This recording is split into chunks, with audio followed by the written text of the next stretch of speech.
Hello everyone, welcome to जॉबपुर अड्डा 247। मैं चौधरी अमित सिंह स्वागत करता हूं आपका हमारे चैनल जॉबपुर अड्डा 247 में। तो दोस्तों, आपको थंबनेल में दिखाई दे रहा होगा कि राजस्थान कोऑपरेटिव जो भर्ती है 2021 अभी 3-4 दिन पहले जो नोटिफिकेशन आया है, जो कि सहकारी समिति और क्रय विक्रय के अंदर जो पोस्ट हैं उनसे संबंधित आज बात करने वाले हैं इस वीडियो के अंदर। आपको थंबनेल में दिखाई दे रहा होगा कि ये सारी प्रॉब्लम्स जो फॉर्म बनने वाले हैं उनको आ रही हैं। जैसे मेरे पास मैंने भर्ती के रिगार्डिंग जो वीडियो बनाया था उसमें बहुत सारे कमेंट आए हैं। उनमें जो इम्पोर्टेंट कमेंट थे, जो मैच करने वाले, जो छात्रों की समस्याएं थी फॉर्म भरने वालों की, तो वो मैंने इसमें कंसिडर किए हैं। तो इसमें सबसे पहला था कि सिलेबस और जो पेपर पैटर्न है वो क्या रहने वाला है। दूसरा था सर सैलरी क्या होगी इसकी। तीसरा क्वेश्चन था टाइपिंग होगी या नहीं होगी। चौथा था किसी कैटेगरी की सीट नहीं है तो क्या उसको यूआर में माना जाएगा क्या। जैसे आपने किसी डिस्ट्रिक्ट से फॉर्म भरा और उसमें एससी या एसटी की पोस्ट नहीं है तो क्या उनको यूआर में कंसिडर किया जाएगा। ये सारे कमेंट्स मेरे पास आए थे, तो इस वीडियो के अंदर ये सारी चीज मैंने कंसिडर की है। वीडियो को अच्छी तरह से देखना है, वीडियो को स्किप नहीं करना है, आपकी सारी जितनी भी क्वेरी हैं वो सॉल्व हो जाएंगी। इससे पहले मैं आपको बता दूं, अगर आप जॉबपुर अड्डा 247 चैनल पे पहली बार विजिट कर रहे हैं तो चैनल को सब्सक्राइब कर लें और जो बेल आइकन का बटन है उसको जरूर प्रेस कर दें, क्योंकि इसी तरह की गवर्नमेंट जॉब के रिगार्डिंग पल पल की अपडेट्स आपको मिलती रहेंगी। तो चलो बात करते हैं इन सब पॉइंट पे। तो दोस्तों, सबसे पहले तो मैं आपको ये चीज बता देता हूं कि मैं जो भी जानकारी दूंगा आपको वो सारी ऑफिशियल और ऑथेंटिक जानकारी दूंगा। मेरे द्वारा बनाई गई कोई जानकारी आपके साथ शेयर नहीं की है मैंने, सारी की सारी ऑफिशियल और ऑथेंटिक जानकारी इस वीडियो के अंदर दी है। तो यहाँ पे सबसे पहले जो पॉइंट था उसके बारे में बात करते हैं कि जो सिलेबस और पेपर का पैटर्न वो किस तरीके से रहने वाला है।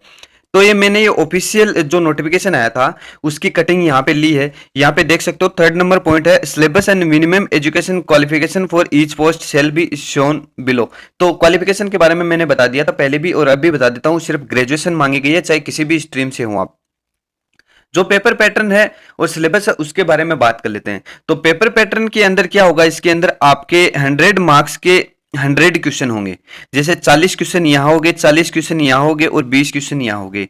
तो समझ में आ गया, 100 मार्क्स के 100 क्वेश्चन और टाइमिंग रहेगा 120 मिनट, यानी 2 घंटे आपका जो टाइमिंग है पेपर का वो रहने वाला है।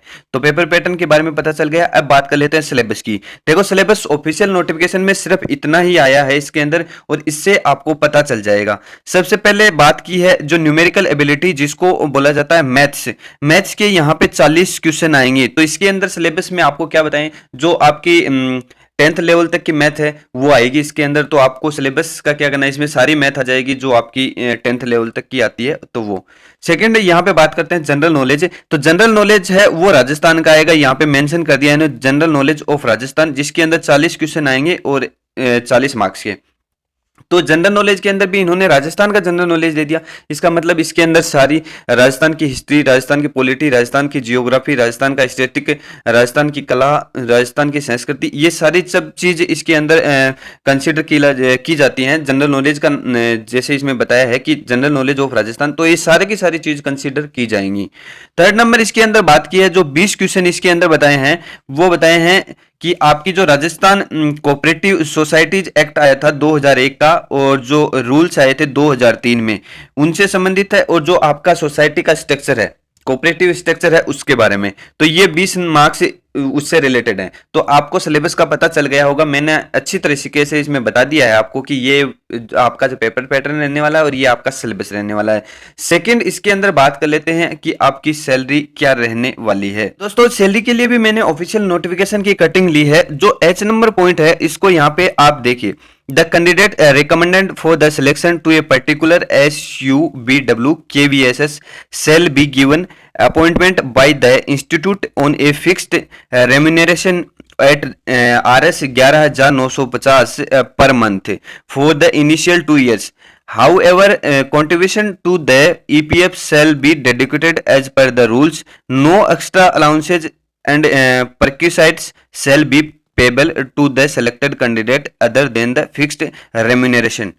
तो यानी कि इन्होंने बताया कि आपको जो पर मंथ है वो 11,950 रुपए इसके अंदर पर मंथ आपको पे किए जाएंगे। और ये कब तक पे किए जाएंगे, ये पे किए जाएंगे आपको 2 इयर्स तक, यानी 2 साल तक आपको 11,950 रुपए पे किए जाएंगे। उसके बाद में भी मैं आपको यहाँ पे दिखा देता हूँ। और इसके साथ एक चीज और, इसके अंदर आपको जो एक्स्ट्रा अलाउंसेज वगैरह और परक्यूसाइड ये आपको नहीं दी जाएंगी इसके अंदर 2 साल तक।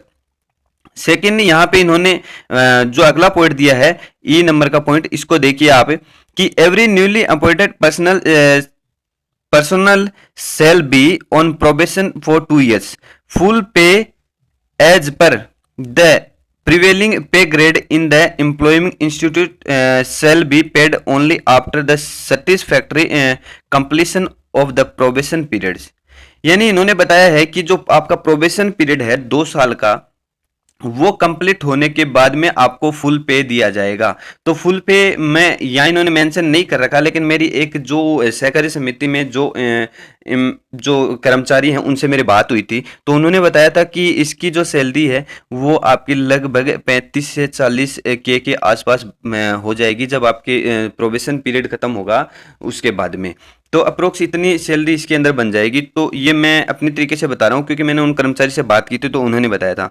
सेकंड, इसके अंदर बात सबसे बड़ी इंपॉर्टेंट बात ये है, देखिए यहाँ पे एक चीज और बताई है इन्होंने, जो ई पॉइंट है इसके अंदर, कि आपका जो प्रोबेशन पीरियड है उसको 1 साल के लिए बढ़ाया भी जा सकता है। यहाँ पे देखिए, द SUWB KVSS में extend the probation period of a personal up to a periods of 1 year. यानी 1 साल के लिए आपका बढ़ाया जा सकता है। वो क्यों बढ़ाया जा सकता है? If his her work is not found satisfactory, यानी अच्छी तरीके से आपने काम नहीं किया तो 1 साल का आपका प्रोबेशन पीरियड बढ़ा भी सकते हैं, ये इनके पास अथॉरिटी है।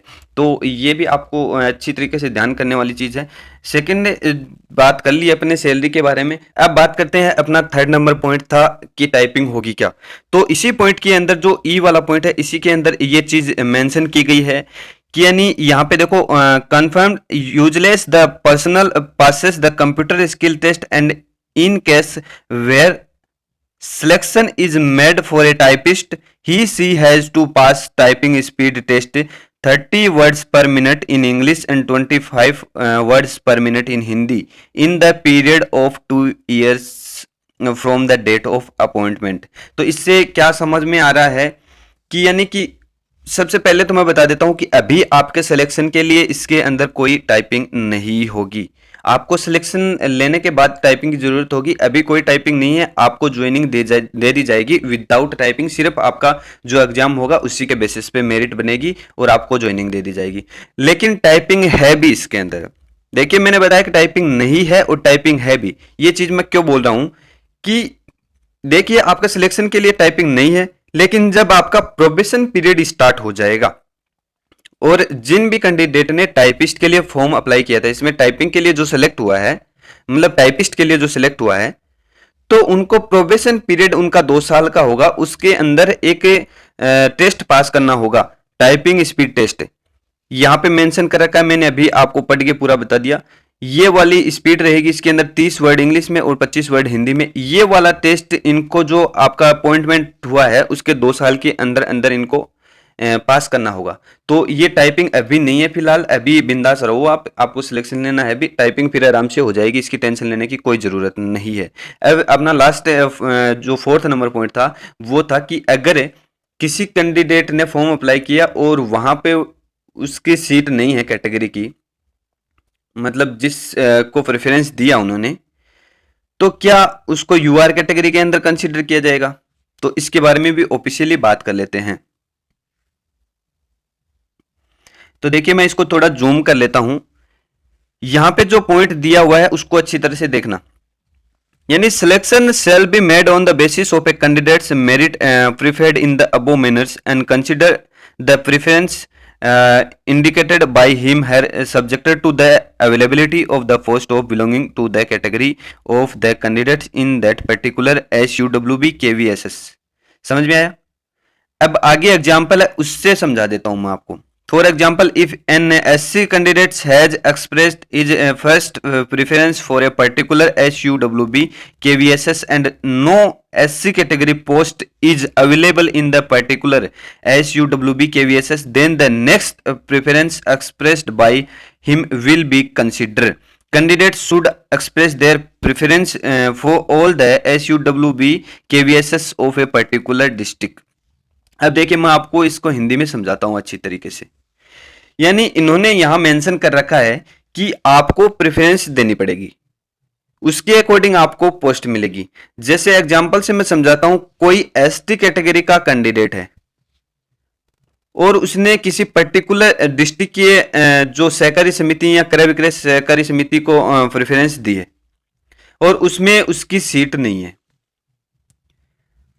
तो उसे UR के अंदर कंसीडर नहीं किया जाएगा। सबसे बड़ी बात तो यह है कि UR के अंदर कंसीडर नहीं किया जाएगा, क्योंकि अगर वहां पे उसकी उसमें सीट नहीं है तो उसकी जो नेक्स्ट प्रेफरेंस है उसको कंसीडर कर लिया जाएगा। यहां पे देख सकते हो ये लिखा हुआ कि जो आपकी नेक्स्ट प्रेफरेंस है उसको कंसीडर कर लिया जाएगा। तो इन्होंने बताया कि आपको जो अपनी प्रेफरेंस है वो सारी देनी है। आपके जो फॉर्म है वो डिस्ट्रिक्ट वाइज फिल किए जा रहे हैं। एक डिस्ट्रिक्ट के अंदर 4-5 तरीके के आपको जो क्रय विक्रय सहकारी समिति ये आपको मिलेंगी, तो उसमें सभी को आपको प्रेफरेंस देनी है। क्योंकि अगर आपकी पहली वाली प्रेफरेंस में आपकी सीट नहीं है तो आपको नेक्स्ट के लिए क्या कर लिया जाएगा, कंसीडर कर लिया जाएगा। तो आपको ये दिमाग से निकाल देना कि UR के लिए कंसीडर किया जाएगा। अगर चारों के अंदर ही आपकी सीट नहीं है, जैसे 4 मतलब प्रेफरेंस है उसके अंदर आपने जिस डिस्ट्रिक्ट से अप्लाई किया, तो उसमें चारों में अगर आपकी सीट नहीं है तो फिर आपको UR के लिए कंसीडर किया जाएगा। अगर आप UR कैटेगरी जितने मार्क्स लेके आ रहे हो तो UR कैटेगरी में कंसीडर किया जाएगा। तो ये सारे के सारे डाउट मैंने आपके क्लियर कर दिए हैं। इसके अलावा भी अगर आपके कोई डाउट है तो आप मुझे कमेंट में पूछ सकते हो, वहां पे मैं आपका रिप्लाई दे दूंगा। अगर आपको सेटिस्फेक्शन मिला है मेरे द्वारा दी गई जानकारी से तो आप वीडियो को लाइक कर देना और जॉबपुर अड्डा 247 चैनल को सब्सक्राइब कर लेना और जो साइड में बेल आइकन का बटन है उसको प्रेस कर देना। आज का वीडियो मैं यहीं पे समाप्त करता हूँ। Thank you friend, bye bye.